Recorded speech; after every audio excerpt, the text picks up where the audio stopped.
Ils viennent avec des photos des dégâts et leur déclaration d'assurance à la main.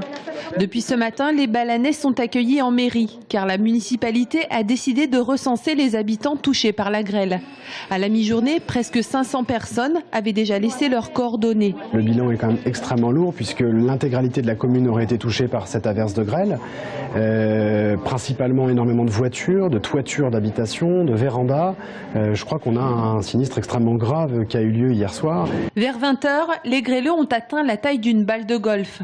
Dans le quartier pavillonnaire, près du lac des Bretonnières, toutes les toitures sont impactées et les gouttières trouées.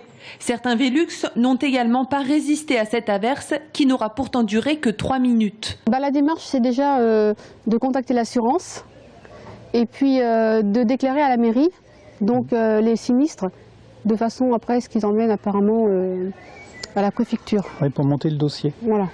Pour mettre en catastrophe naturelle. Les sinistrés, aujourd'hui, c'est la panique pour eux. Donc, c'est le bâchage, au moins, les mettre leur toiture hors d'eau. Donc, c'est bâchage, refaire les relevés, faire les photos, faire les devis, donner aux expertises, disons aux assurances. Et systématiquement, les experts passeront.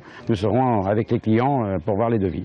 À 2 pas au camping des Milliardières, les mobil-homes et les caravanes sont endommagés. Même chose pour le mobilier de jardin.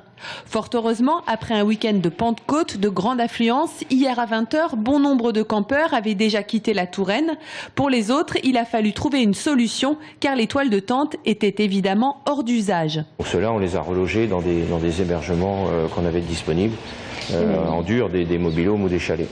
On n'avait jamais vécu de près comme ça, des gros grelons aussi gros, on n'en a jamais vu.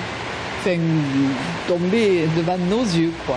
Si la mairie de Ballon-Miré souhaite faire une demande de reconnaissance en catastrophe naturelle, les services de la préfecture, eux, ont rappelé aujourd'hui qu'en cas de grêle ou de vent, c'est le contrat multirisque habitation qui fonctionne et non pas cette reconnaissance préfectorale.